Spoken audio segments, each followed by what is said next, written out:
Assalamualaikum warahmatullahi wabarakatuh. Ketemu lagi dengan saya, Nuswatun Hasanah, dengan NIM 2004010707060.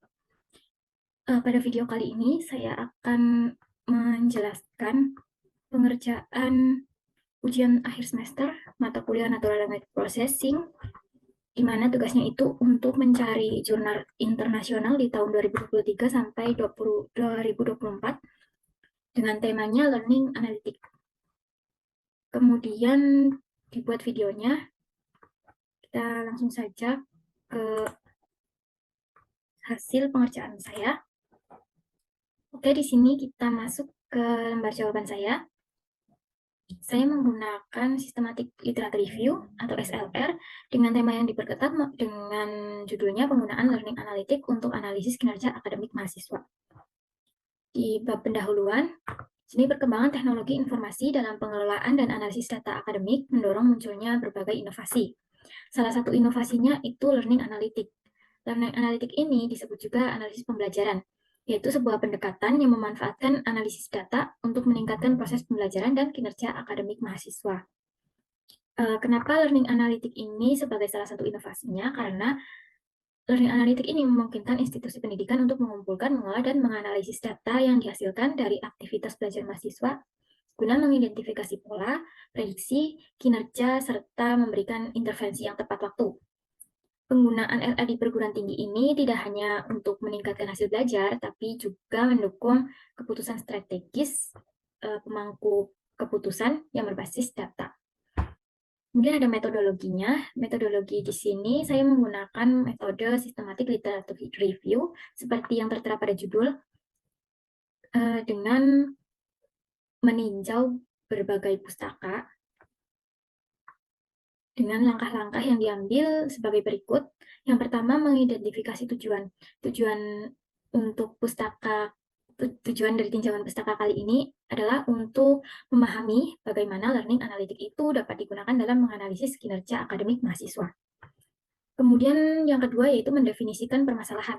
Di sini permasalahannya kita didefinisikan dalam bentuk pertanyaan, yaitu RQ1 dan RQ2.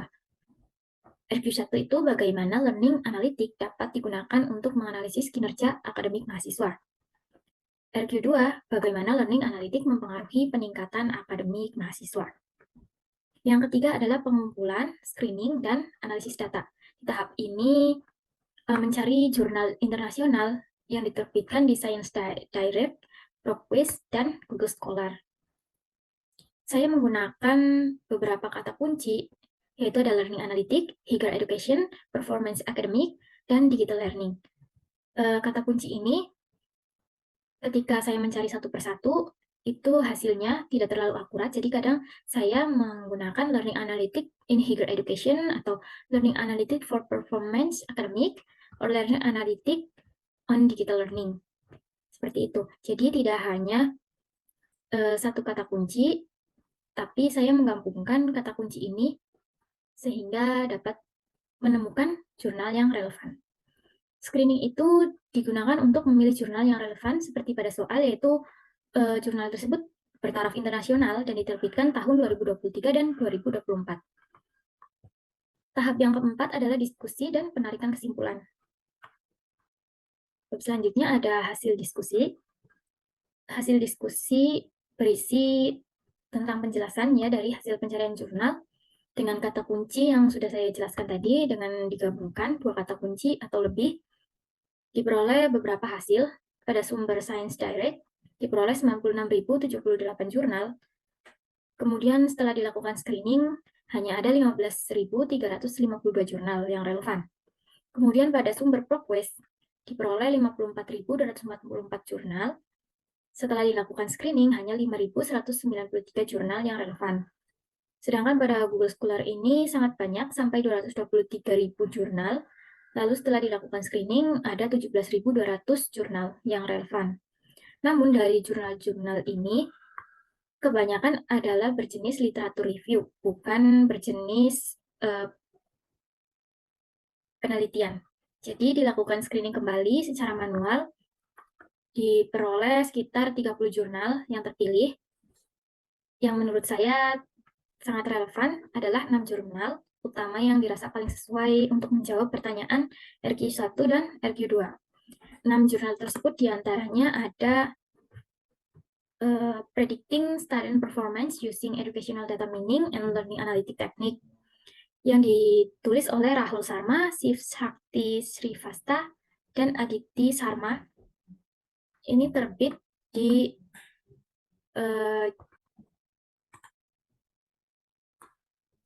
ProgQuest dan ada juga di Google Scholar. Kemudian yang kedua ada yang berjudul Using Learning Analytics with Temporal Modeling to Uncover the Interplay of Before Class Video Viewing Engagement, Motivation, and Performance in an Active Learning Context. Jurnal ini saya unduh. Jurnal ini ditulis oleh Jin Yu Wu, Chen Xuanyao, Qin Chongcai, Oiman Wu. Saya mendownload jurnal ini pada Science Direct. Kemudian selanjutnya dari Science Direct juga ada Social Comparison in Learning Analytics Dashboard Supporting Motivation and Academic Achievement yang ditulis oleh Damien S. Flair, Wouter van den Bos, Brad Breedewijk. Selanjutnya ini dari Google Scholar ada Using Learning Analytics to Alleviate Course and Student Support Administrative Load for Large Classes. Ini adalah studi kasus yang ditulis oleh Vanessa Hanson, Tuifu Tikpokran, dan Walter Teja Estai. Selanjutnya ada ini Investigating Student Use of Self-Assessment in Higher Education Using Learning Analytics. Jurnal ini saya peroleh dari ProgQuest, ditulis oleh Dirk Eventhaler, Clara Schumacher, Jakub Gusikler. Selanjutnya ada Integration of Artificial Intelligence, Performance Prediction, and Learning Analytics to Improve Student Learning in Online Engineering Course. Jurnal ini saya unduh dari Google Scholar, ditulis oleh Van Ouyang, Mian Wu, Lu Yizheng, Yi Jinzhang, dan Wencheng Xiao. Dari keenam jurnal tersebut, kita akan menjawab RQ1 dan RQ2. Jadi sebanyak 6 jurnal tersebut dianalisis untuk menjawab RQ1, di mana hasilnya adalah Learning Analytics dapat digunakan untuk menganalisis kinerja akademik mahasiswa dengan melalui analisis data yang mendalam dan intervensi yang berbasis data. Learning Analytics juga dapat menganalisis kinerja akademik mahasiswa dengan mengumpulkan data dari berbagai sumber, seperti LMS, catatan kehadiran, dan nilai ujian. Kemudian menganalisis data tersebut untuk mengidentifikasi pola pembelajaran dan faktor-faktor yang mempengaruhi kinerja akademik. Dengan bantuan teknik machine learning, Learning Analytics ini dapat membangun model prediktif untuk mengidentifikasi mahasiswa yang berisiko rendah dan tinggi, sehingga analisis hasil dapat digunakan untuk menyesuaikan strategi pengajaran dan materi pembelajaran agar lebih sesuai dengan kebutuhan dan gaya belajar individu mahasiswa. Ini dari jurnal yang pertama. Jurnal yang kedua mengatakan Learning Analytics dapat memantau pola keterlibatan mahasiswa dengan materi pembelajaran, video pembelajaran, dan sesi tanya-jawab. Dengan menggunakan teori motivasi diri atau Self-Determination Theory, Learning Analytics dapat membantu dalam mengukur motivasi mahasiswa.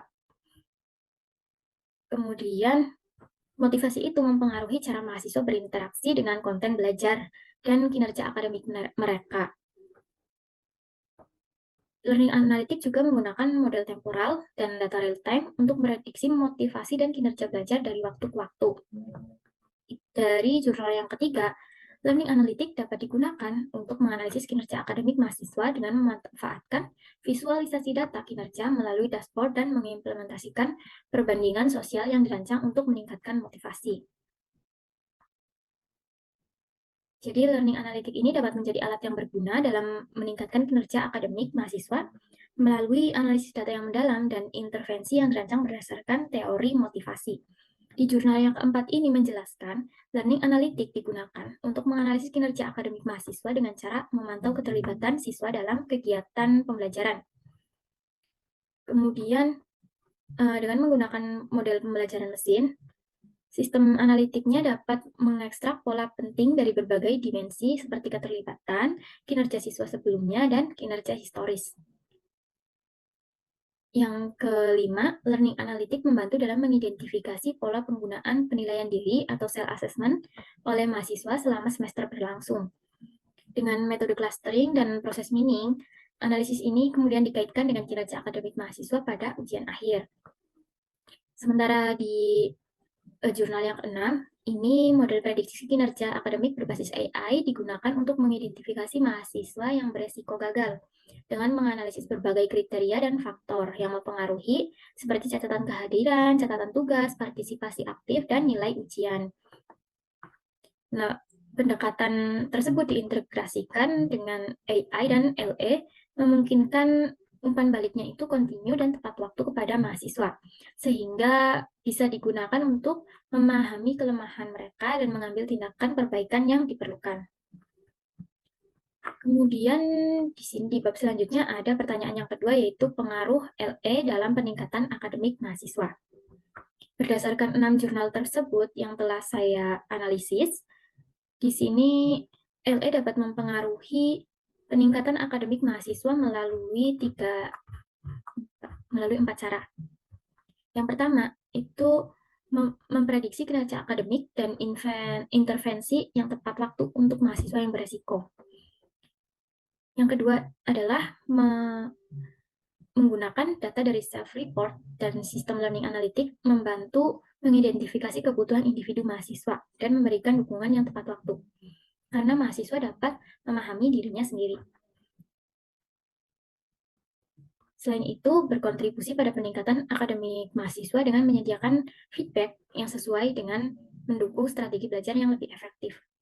Yang ketiga, ini mempengaruhi peningkatan akademik dengan memberikan dukungan yang dipersonalisasi dengan tepat waktu, yaitu menyediakan data yang memungkinkan personalisasi strategi pembelajaran dengan sumber daya yang disesuaikan dengan kebutuhan individu mahasiswa.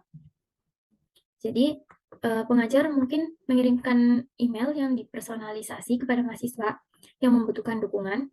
Jadi mahasiswa tersebut tidak merasa malu atau minder di depan teman-temannya, tapi dia juga merasa didukung oleh sekitarnya atau dosennya. Dan yang keempat, meningkatkan motivasi melalui perbandingan sosial dan visualisasi kinerja yang mendorong mahasiswa untuk mencapai hasil yang lebih baik.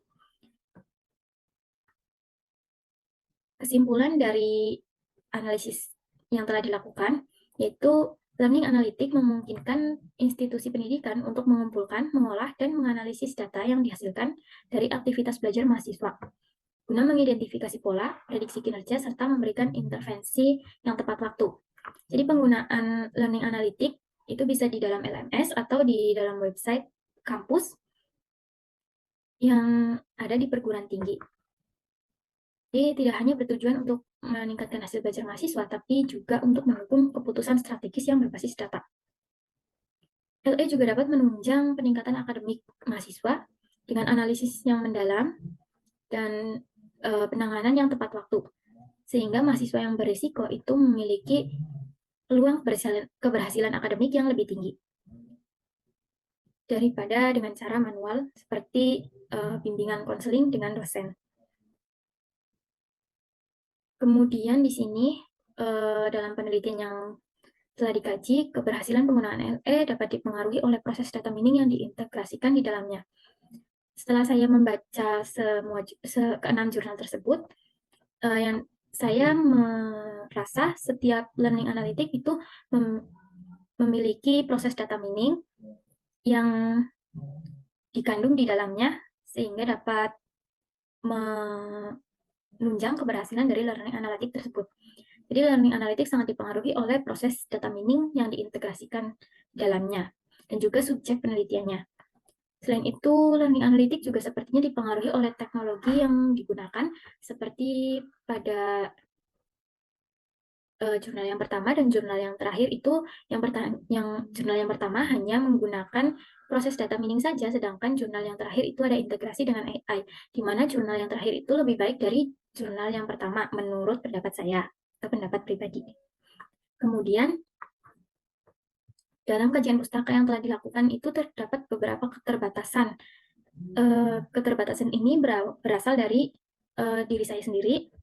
Pertama, yaitu jurnal yang diperoleh dan digunakan hanya bersumber dari 3 platform saja, sehingga membatasi ruang penelitian. Yang kedua, pemilihan metodologi dalam kajian pustaka ini seperti memilih basis data dan menyusun query penelusuran dapat mendistorsi hasilnya. Jadi ada kalanya beberapa contoh makalah yang ditinjau salah dipresentasikan, yang mengakibatkan kesenjangan dalam pengkodean informasi. Namun, keterbatasan tersebut tidak banyak mempengaruhi hasil kesimpulan secara signifikan. Dengan adanya beberapa keterbatasan pada penelitian saya, saran yang saya ajukan terhadap penelitian selanjutnya atau penelitian di masa mendatang itu dapat difokuskan pada pengembangan model LE yang secara efektif melayani siswa yang beragam, termasuk yang memiliki latar belakang bahasa dan disabilitas yang berbeda. Di sini saya juga menempatkan referensinya. Baik, terima kasih. Assalamualaikum warahmatullahi wabarakatuh.